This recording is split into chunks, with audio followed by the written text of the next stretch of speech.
So one night, I had this cup of milk, and it tasted pretty weird. So I went over to the fridge, I opened it up, and it said that the expiration date was February 4th, when at the time, it was January 26th. That's 9 days before the expiration date. 9 days, and it already started tasting weird. So I was like, okay, maybe it is good, because, that's 9 days before the expiration date. So who would have thought that it was expired? But after having some more sips, it still didn't taste good. So I went over to my mom, I told her, hey, milk's going bad. And she said, it's fine, I just had some. I was like, what? How could she not taste that foul taste that I tasted? It just made no sense to me. Anyway, the next night, I came with this idea to use chocolate syrup to get rid of the foul taste. But before doing that, I made sure that me and my mom smelled it, and we agreed that the milk was expired. It has come down to the point that we get so easily deceived on a daily basis. If we're not careful enough, we could become trapped inside the distorted cage. The cage you want me to tell is so messed up due to the fact that Satan distorts it with false labels. For starters, if you have doubts, don't partake. Romans 14:23. But if you have doubts about whether or not you should eat something, you are sinning if you go ahead and do it. For you are not following your convictions. If you do anything you believe is not right, you are sinning.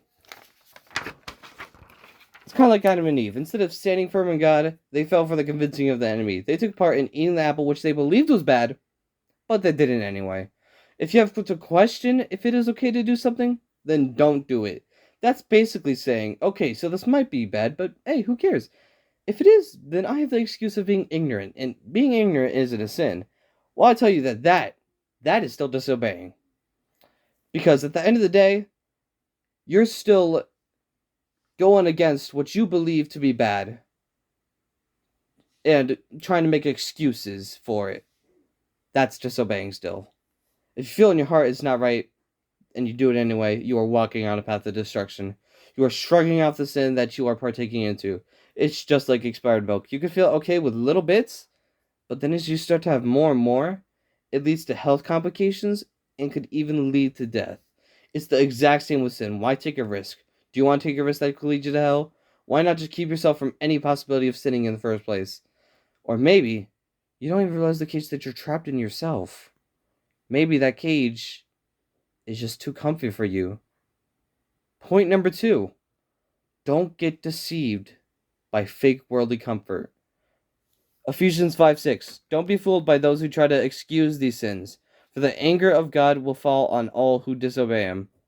Satan will continue to mask the sin with a highly attractive label, and that's when it gets tricky, because not only will he put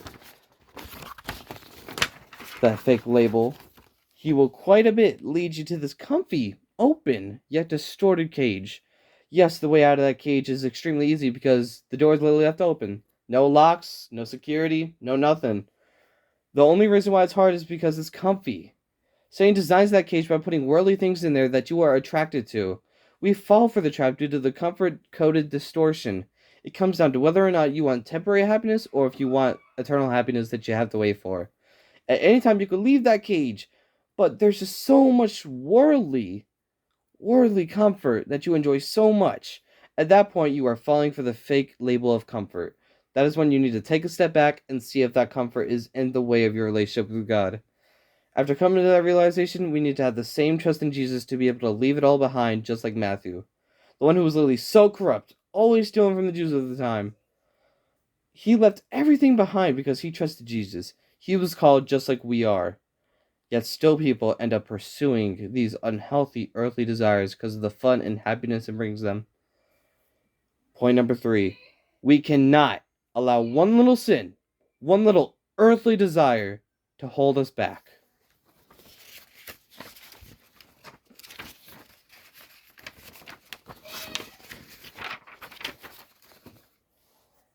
Matthew 6:24. No one can serve two masters, for you will hate one and love the other. You will be devoted to one and despise the other. You cannot serve God and be enslaved to money. There is nothing else like experiencing the peace of God. Why pursue these earthly treasures when it's never going to be able to provide us true joy and peace? If we are going to have a true, intimate relationship with God, then we have to make him our priority. Some of us, we may be worshiping false idols without even us knowing. Or maybe we are in doubt, allowing ourselves to be deceived, continually drink this spire milk, even though we know something is up.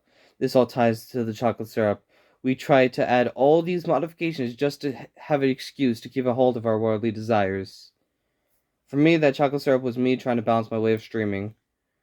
For a long time, I've always doubted that streaming held me back from a stronger relationship with God. I was refusing so much to stop streaming, and since I couldn't let go of it, I started to spend so much time on streaming that I forgot about the world around me and my relationship with God. All I could think about was streaming. After finally admitting that it's been getting in my way, I tried to modify it. In other words, add chocolate syrup, but by streaming less and changing how I streamed. But that is when things started to slip out of control again.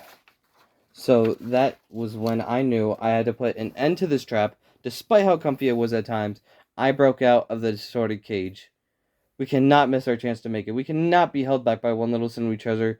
At the end of the day, the idols and sin didn't make everything. It was God who created everything. So let's all stay out of the distorted cage.